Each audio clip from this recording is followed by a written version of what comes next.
Le muguet, emblème du 1er mai. Derrière ses apparences de petites fleurs humbles et discrètes, le muguet dévoile la fierté d'une fleur pleine de talent. Emblème incontournable du 1er mai, le muguet annonce le retour des beaux jours et s'offre comme un porte-bonheur. La tradition raconte que l'on peut entendre la douce musique de ces blancs grelots dans nos forêts et nos sous-bois. Les caractéristiques du muguet. Le muguet, appelé aussi lys des vallées, est une plante herbacée et vivace de la famille des liliacées. Originaire du Japon, il fut importé en Europe et au Moyen Âge. On le trouve aujourd'hui dans de nombreuses zones tempérées de l'hémisphère nord en France, excepté dans le pourtour méditerranéen et dans le reste de l'Europe, en Amérique du Nord et en Asie. Ces fleurs en forme de petites clochettes sont disposées le long d'une hampe unique et toutes tournées du même côté. Autour d'elles, 2 feuilles se dressent, parfois 3.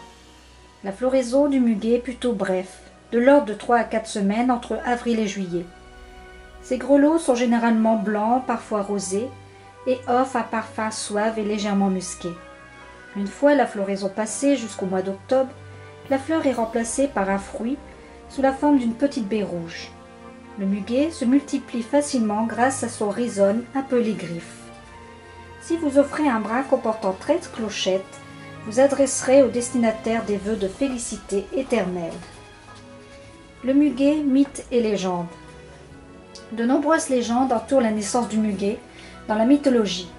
On raconte que le dieu Apollon aurait créé le muguet afin d'offrir à ses 9 nymphes aux pieds nus un tapis doux et parfumé sur lequel marcher. La légende chrétienne narre l'histoire de Saint Léonard, ermite réfugié en forêt, qui dut se battre contre un dragon. Sorti vainqueur de la bataille, on dit que les gouttes de sang qu'il versa au cours de la bataille donnèrent naissance à des pieds de muguet. Cette légende expliquerait en partie la croyance que le muguet porterait chance. Les Celtes attribuaient déjà des vertus porte-bonheur à ces plantes. Sa floraison signifiait le retour du printemps et de l'abondance de la nature. Au Moyen Âge, mai était le mois des mariages, appelé, en ces temps, accordeille. La tradition voulait que l'on accroche un bouquet de muguet à la porte de la bien-aimée, dont la blancheur des fleurs symbolisait la pureté. À la Renaissance, dans les campagnes françaises, il était de coutume de s'offrir du muguet pour chasser des difficultés en hiver. Le 1er mai 1560, de passage dans le Dronne, le roi Charles IX se fit offrir un brin de muguet. Agréablement surpris, il décida de se reprendre cette tradition à la cour de l'année suivante, en offrant aux dames un brin de muguet en guise de porte-bonheur.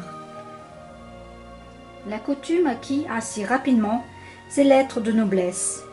Au XIXe siècle, autour de Paris, les cueillettes de muguet donnèrent lieu à des fêtes populaires. Cette vidéo est à présent terminée. Je vous souhaite à tous une bonne fête du 1er mai.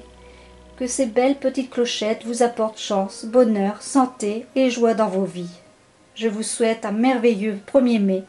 Je vous embrasse tous et à très bientôt.